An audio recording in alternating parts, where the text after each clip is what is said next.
సొంత మనుషులు ఇంత కుట్ర చేయగలరని నేను ఊహించుకోలేకపోయాను. తెలుసుంటే నేను నిన్ను బాధలు పెట్టి ఉండేవాణ్ణి కాను. నన్ను నమ్ము మాధవి, నేనంత రాక్షసుని కాను. వాళ్ల మాటలు విని అలా ప్రవర్తించాను. అయినా నన్ను నేనిప్పుడు సమర్థించుకోవడం లేదు. వాళ్ళు అలా చేసినా నేను అలా ప్రవర్తించి ఉండాల్సింది కాదు. నిజమేంటో తెలుసుకొని నిన్ను బాగా చూసుకొని ఉండాల్సింది. ఆ జలజను ముందే అదుపులో పెట్టి ఉండాల్సింది. అప్పుడు పరిస్థితి ఇంత దూరం వచ్చుండేది కాదు. నీ మనసు ఎంతో దెబ్బతింది కాబట్టి ఆ ఇల్లు వదిలేసి ఇక్కడ వచ్చుంటున్నావు. ఎంతమంది ఎన్ని మాటలంటున్నా, నీ గురించి నానా రకాలుగా మాట్లాడుకుంటున్నా పట్టించుకోకుండా నువ్విక్కడే పుట్టింట్లో ఉంటున్నావంటే నీకక్కడ మనుషుల మీద ఎంత విరక్తి కలిగిందో నాకు అర్థం అవుతుంది. జాతిరత్నం లాంటి నీ మీద వాళ్ళ బురద జల్లుతుంటే చేతకాని వాళ్ళ చూస్తూ కూర్చున్నాను. చూస్తూ కూర్చోవడమే కాదు, నేను వాళ్ళ మాటలకి సై అంటూ నీ మీద నిందలు వేశాను. నీకు మనశ్శాంతి కరువు చేశాను. నిన్నెంత క్షోభ పెట్టానో నాకిప్పుడిప్పుడే అర్థమవుతుంది.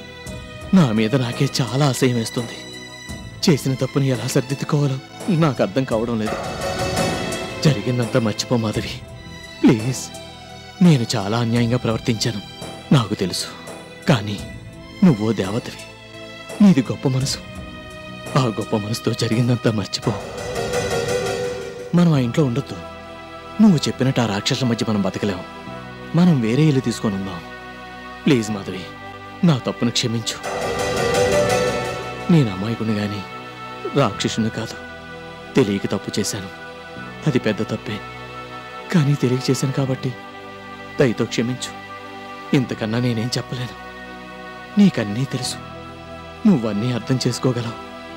ప్లీజ్ మాధవి, నా మాట విను. జరిగిందంతా మర్చిపో. ఇప్పుడు నువ్వు వచ్చి సారీ చెప్తే మన కథ మొదటికొస్తుందా? నిజంగా అలా జరుగుతుందని నువ్వు అనుకుంటున్నావా? ఎందుకు జరగదు? నువ్వు తలుచుకుంటే తప్పకుండా జరుగుతుంది. నువ్వు నన్ను క్షమిస్తే సరిపోతుంది. మన ఇద్దరం విడిగా ఉండొచ్చు. ఆ మనుషులు మన జోలికి రాకుండా నేను చూసుకుంటాను. నువ్వు నీ మనసు మార్చుకున్నంత మాత్రాన నేను నా మనసు మార్చుకుని నీతో పాటు వచ్చేస్తాననుకున్నావా? It is too late. నువ్వు నిజం తెలుసుకున్నావు నిజమే, కానీ నాకిప్పుడు నీతో పాటు రావాలని లేదు. ఇప్పుడు నేనెంతో ప్రశాంతంగా మనశ్శాంతితో ఉండగలుగుతున్నాను. నీ దగ్గరకొస్తే అవి మళ్ళీ దూరం అవుతాయని నేను అనను. కాకపోతే నాకు ఈ బతుకు అలవాటైపోయింది. నేనిలాగే ఉంటాను. నువ్వేం అనుకోనంటే నువ్వు నాకు విడాకులు ఇచ్చేసాయి. లేదు మాధవి, ప్లీజ్ నన్ను క్షమించు. విడాకుల గురించి మాట్లాడొద్దు. నేను మనస్ఫూర్తిగా సారీ చెప్తున్నాను. నన్ను నమ్ము, ఇది నాటకం కాదు. నువ్వు మనస్ఫూర్తిగా మాట్లాడుతున్నావని నిన్ను చూస్తుంటేనే అర్థమవుతోంది. నీది నాటకం కాదని నాకు తెలుసు. నేనే నీకు సారీ చెప్తున్నాను. జరిగిందంతా మర్చిపోమన్నా నేను మర్చిపోలేను. ఆ పీడకల ఎప్పటికీ నన్ను వేధిస్తూనే ఉంటుంది. కాకపోతే అది మర్చిపోవడానికి నా ప్రయత్నం నేను చేస్తాను. ఆఫీస్ వర్క్స్తో బిజీగా ఉంటూ నా బతుకేదో నేను బతుకుతూ హ్యాపీగా ఉంటాను. ఇది మనసుకి సంబంధించిన వ్యవహారం. వద్దు పొమ్మంటే వెళ్ళిపోవడం, కాదు రమ్మంటే రావడం, ఇలాంటివి మనసున్న వాళ్ళు చేయలేరు. నాకు అభిమానం చాలా ఎక్కువ. అది బాగా దెబ్బతింది. నువ్వు రమ్మంటే రావడానికి, పొమ్మంటే పోవడానికి నేను బొమ్మని కాను, మనిషిని. నువ్వు డెఫినెట్గా పశ్చాత్తాపడుతున్నావని నాకు అర్థమవుతోంది. But I'm sorry, it is too late. నువ్వు తెలియక తప్పు చేశావు నిజమే, కానీ తెలిసి చేసినా తెలియక చేసినా తప్పుకి ఫలితం అనుభవించక తప్పదు. మీ వాళ్ల నిజస్వరూపం గురించి నీకిప్పటికైనా తెలిసొచ్చినందుకు నాకు చాలా సంతోషంగా ఉంది. బట్ నన్ను నీతో పాటు రమ్మని మాత్రం అడగొద్దు. నేనా పని చేయలేను. ఇప్పుడే కాదు, ఇక ముందు ఎప్పుడూ కూడా ఆ విషయం మాట్లాడడానికి ఇక్కడికి రావద్దు. ఎందుకంటే నేను ఒంటరిగా బతకాలని ఎప్పుడో నిర్ణయం తీసుకున్నాను. ఆ దేవుడే వచ్చి చెప్పినా నా నిర్ణయం మారదు. నీకీ మాటలు చాలా కష్టంగా అనిపించొచ్చు, కానీ నేనేం చెయ్యలేను. అది కాదు మాధవి, నిన్ను వెంటనే నిర్ణయం తీసుకోమనడం లేదు. నీ ఇష్టం వచ్చినంత సమయం తీసుకో. దీని గురించి మళ్ళీ ఆలోచించు. నీకు చాలా గొప్ప మనసుంది. నా మీద తప్పకుండా చాలా కనికరం కలుగుతుంది. నీ మీద జాలి కనికరం కలగటానికి నేనెప్పటిదాకానో ఆగనక్కర్లేదు. మీ ఇంట్లో ఉన్నప్పుడే ఒక్కొక్కప్పుడు నిన్ను చూసి జాలిపడేదాన్ని. నా మీద నేను జాలిపడకుండా నీ మీద జాలి పడుతున్నానేంటా అని కూడా అనుకుని నాలో నేనే నవ్వుకునేదాన్ని. ఇప్పుడు కాదు, ఇంకో వారం రోజుల తర్వాత కాదు, ఇంకో నెల రోజుల తర్వాత అయినా సరే నా నిర్ణయం మారదు. నేనేదైనా నిర్ణయాన్ని తీసుకునే ముందు చాలా ఆలోచిస్తాను. గబుక్కున ఓ డెసిషన్కి రాను. నిర్ణయం తీసుకున్నానంటే మాత్రం అదిక మారదు. అది మొదట్నుంచి నాకు అలవాటు. నువ్వేవైనా అనుకో, ఐఎమ్ ఎక్స్ట్రీమ్లీ సారీ. నువ్వు ఇంకెవరినైనా మంచి మనిషిని చూసి పెళ్లి చేసుకో. ఈ అనుభవాన్ని దృష్టిలో ఉంచుకుని ఆవిడతో హ్యాపీగా ఉండు. డెఫినెట్గా నిన్నిప్పుడు చేసుకోబోయే ఆవిడ అదృష్టవంతురాలు. ఎందుకంటే నీ మనస్తత్వంలో చాలా మార్పు వచ్చింది కాబట్టి. నేను నిన్ను తప్ప ఇంకెవరిని చేసుకోలేను మాధవి. నా మనసులో నీకు తప్ప ఇంకెవరికి స్థానం లేదు. కానీ నాకసలు మనసే చచ్చిపోయింది. ఇప్పుడు నేనేం చేయగలను? ప్లీజ్ మాధవి, ఇంకొకసారి ఆలోచించు. సారీ, నా నిర్ణయం మారదు. You are wasting your time. నీ చేతిలా అడిగించుకోవడం కూడా నాకు ఇబ్బందిగానే ఉంది. ప్లీజ్ మనసు మార్చుకోమని అడిగి నన్ను ఇబ్బంది పెట్టొద్దు. నువ్వు వచ్చిన దారినే వెళ్తే బావుంటుంది. ఏంటలా చూస్తున్నా? నీ మీద కోపంతో అంటున్న మాటలు కావివి. నువ్వు హ్యాపీగా ఉండాలని నేను కోరుకుంటున్నాను. ఇప్పుడు నీకిలా అనిపించొచ్చు గాని రేపు నీ మనసు మారుతుంది.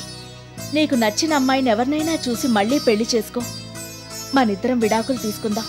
నువ్వు ఆ అమ్మాయితో హ్యాపీగా ఉండు. నేను మనస్ఫూర్తిగా అంటున్న మాటలే ఇవి. నన్ను మాత్రం ఇబ్బంది పెట్టొద్దు.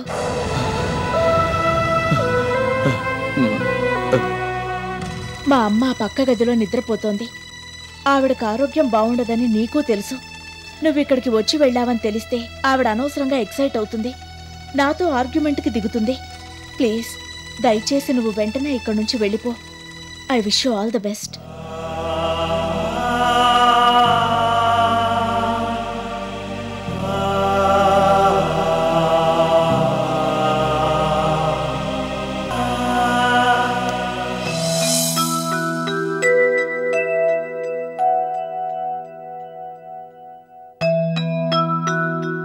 అమ్మా, టాబ్లెట్ తెచ్చాను, వేసుకో.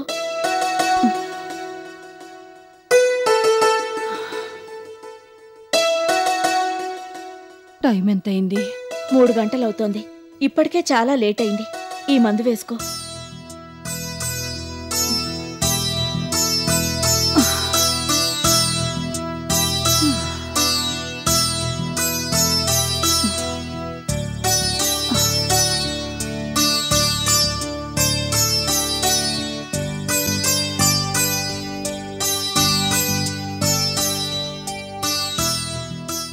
ఇందాక ఎవరమ్మా వచ్చారు?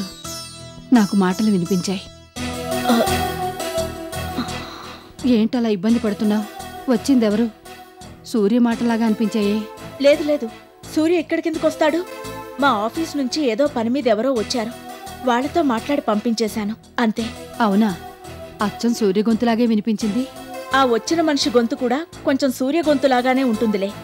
అందుకే నువ్వలా అనుకునుంటావు. సూర్య ఎక్కడికిందుకు వస్తాడు? నీ భ్రమ కాకపోతే.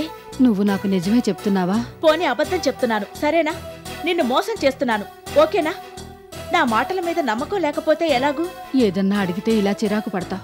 నీతో ఎలా వేగేది? సూర్య రాలేదని చెప్పాను కదా. మందు వేసుకున్నావు. కాసేపు కళ్ళు మూసుకుని ప్రశాంతంగా పడుకో. మళ్ళీ 4ంటికి లేపి పాలు కల్పిస్తాను.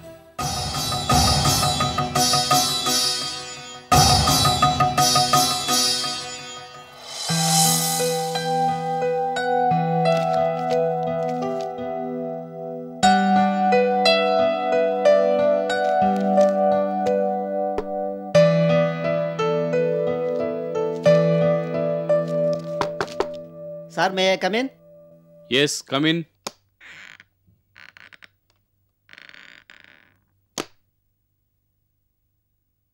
సార్, మీకోసం సూర్య గారు వచ్చారు. మీతో అర్జెంటుగా మాట్లాడాలట. సూర్యనా? అవును సార్, మీతో అర్జెంటుగా మాట్లాడాలంటున్నారు. మళ్ళీ గొడవ చేయడానికి వచ్చాడేమో. అతనికి అసలు బుద్ధొచ్చేలా లేదు. కాదు సార్, ఆయన మీకు క్షమాపణలు చెప్పాలంటున్నారు. మీకు సారీ చెప్పి వెళ్ళాలని వచ్చాను అని అంటున్నారు. ఈ విషయం మీతో చెప్పమని నన్ను పంపించారు. ఏంటి? క్షమాపణ చెప్పి వెళ్ళడానికి వచ్చారా? అవును సార్, ఆయన అదే మాట అన్నారు. అతను బాగానే ఉన్నాడా లేకేమన్నా తాగున్నాడా? అంటే వాసన లాంటిది ఏమైనా వచ్చిందా అని. అబ్బే లేదు సార్, ఆయన బాగానే ఉన్నారు, తెలివిలోనే ఉన్నారు. మీకు సారీ చెప్పాలనుకుంటున్నానని చాలా ఇదిగా చెప్పారు. సరే, లోపలికి పంపించు, నేను మాట్లాడతాను. Okay sir.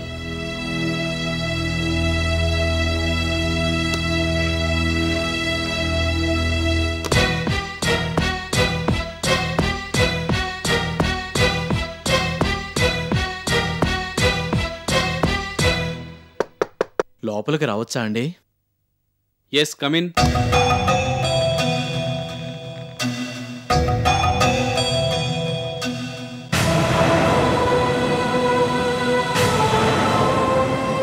I am extremely sorry.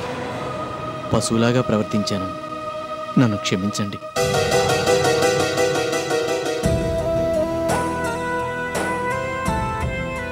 మీ గురించి అసహ్యంగా మాట్లాడాను, లేనిపోని నిందలన్నీ వేశాను.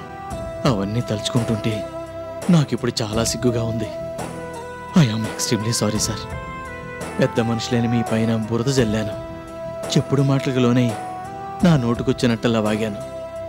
మీకు చాలా మనస్తాపం కలిగించాను, నన్ను మన్నించండి. మీరు నన్ను నిండు మనసుతో క్షమించానని చెప్తే తప్పితే నాకు నిద్ర పట్టదు. మీ గురించి మాధవ్ గురించి నోటుకొచ్చినట్టు మాట్లాడాను, చాలా పెద్ద తప్పే చేశాను, నన్ను క్షమించండి. ఏ భర్త చేయకూడని పనులు చేశాను. నా భార్యని హింస పెట్టడమే కాదు, అనవసరంగా మీ మనసు కూడా నొప్పించాను. మీ ఆఫీస్కి వచ్చి అల్లరి చిల్లరిగా ప్రవర్తించాను, పిచ్చి పిచ్చిగా మాట్లాడాను, చాలా గొడవ చేశాను. అందరూ చూస్తుండగా మీ గురించి మాధవ్ గురించి నీచంగా మాట్లాడాను. మీ మనసు అప్పుడు ఎంత క్షోభకు గురై ఉంటుందో నాకిప్పుడిప్పుడే అర్థం అవుతుంది. నేనేం చేస్తున్నానో ఏం మాట్లాడుతున్నానో నాకు అప్పట్లో అర్థం కాలేదు. పిచ్చివాళ్లాగా ప్రవర్తించాను. ఇంటి దగ్గర మా చెల్లెలు నాకు మీ మీద లేనివన్నీ కల్పించి చెప్పి నన్ను రెచ్చగొట్టి పంపించింది. తనకి పెళ్లి కాలేదని ఉక్రోషంతో మా కాపురం పాడు చేసింది. మాధవ్ మీద ఉన్నవి లేనివన్నీ కల్పించి చెప్పడమే పనిగా పెట్టుకుంది. చెల్లెలు నాకెంత ద్రోహం చేస్తుందని నేను కల్లో కూడా ఊహించలేదు. అమాయకంగా తను చెప్పింది మా అమ్మ చెప్పింది విని తలూపేవాణ్ణి, మాధవ్ను తప్పు పట్టేవాణ్ణి. తనకి ఏ పాపం తెలియదని పాపం మాధవిని ఎత్తి నోరు బాదుకునేది, కానీ నేను వినేవాణ్ణి కాను. మా చెల్లెల మాయలో పూర్తిగా పడిపోయాను. ఆ రాక్షసి నా జీవితాన్ని నాశనం చేసింది. తనకు సుఖం లేదు కాబట్టి నేను సుఖపడకూడదని గట్టిగా నిర్ణయించుకుంది. నేను స్వతహాగా మంచివాణ్ణే, నన్ను నమ్మండి. మా చెల్లెలు అమ్మ అంత గట్టిగా చెప్పేసరికి నిజమే అనుకున్నాను. నా పరిస్థితులు ఎవరున్నా అలాగే చేసుండేవాళ్ళు. నేను చేసిన తప్పే, నన్ను నేను సమర్థించుకోవడం లేదు. కాకపోతే నేను పశువును కాను, మనిషినే. మా వాళ్లే నాకు వెన్నుపోటు పడడంతో నేను అలా ప్రవర్తించాను. ఇప్పుడు నా తప్పు తెలుసుకున్నాను, మీకు సారీ చెప్పడానికి వచ్చాను. I am extremely sorry. It's okay. ఇప్పటికైనా మీ తప్పును మీరు తెలుసుకున్నారు, అంతే చాలు. నాకు చాలా సంతోషంగా ఉంది. Please have a seat. నాకు మీరు మర్యాద ఇస్తున్నారా? నిజంగా మీ సంస్కారానికి జోహార్లు. మీరు భలేవాళ్లే. మీరు మర్యాద ఇవ్వకూడని మనుషులేం కాదు కదా. మీరు మర్యాదగా మాట్లాడితే ఎదుటి వాళ్ళు కూడా మీతో మర్యాదగానే వ్యవహరిస్తారు. అంతకుముందు మీ ప్రవర్తన బాలేదు కాబట్టి మీతో అలా మాట్లాడాను. ఇప్పుడు మీ కళ్ళు తెరుచుకున్నాయి కాబట్టి, మీరు సారీ చెప్తున్నారు కాబట్టి కూర్చోమంటున్నాను. తప్పులు అందరూ చేస్తారు, అది మానవ సహజం. తమ తప్పుల్ని తెలుసుకుని ఒప్పుకొని క్షమాపణలు కోరటం కొంతమందే చేయగలరు. I really appreciate you for that. Please have a seat. మీదెంత గొప్ప మనసండి.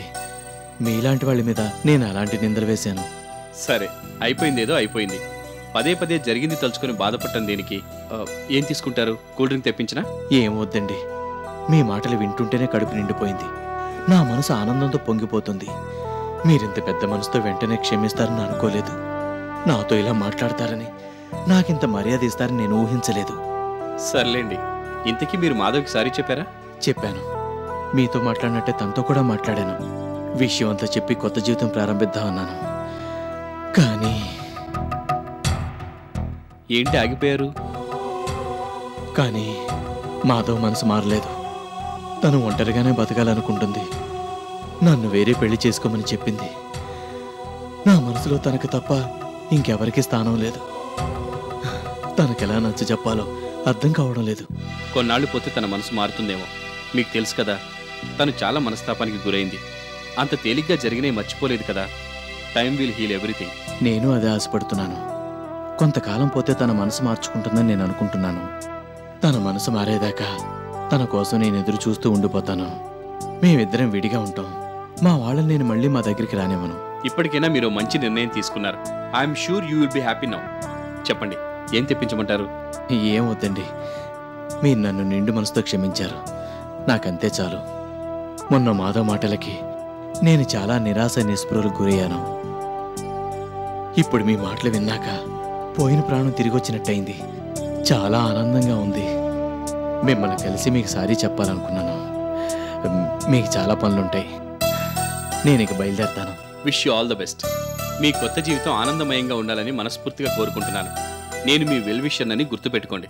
Thanks allot sir. నిజంగా మీది చాలా గొప్ప హృదయం. మీ స్థానంలో ఇంకెవరన్నా ఉండుంటే నాలాంటి వాడితో ఇలా మాట్లాడరు. పైగా నాలాగే వెదవ పనులు చేసుంటే అసలు తన్ని బయటికి పంపించేస్తారు. మీరు అలా కాదు. అయ్యా బాబోయ్, నేను మీరు అనుకున్నంత గొప్పవాడిని ఏం కాను. మీరు నన్ను పొగుడుతుంటే నాకు చాలా ఇబ్బందిగా ఉంది. నన్ను ఇబ్బంది పెట్టకండి. నా మనసులో ఉన్న మాటే చెప్తున్నానండి. అంతకు మించి ఇంకేం లేదు. అన్యదా భావించకండి. Once again extremely sorry for everything and thanks for giving me. మీ పెద్ద మనసుకి నా జోహార్లు. వస్తానండి. నమస్తే. మంచిది. నమస్తే.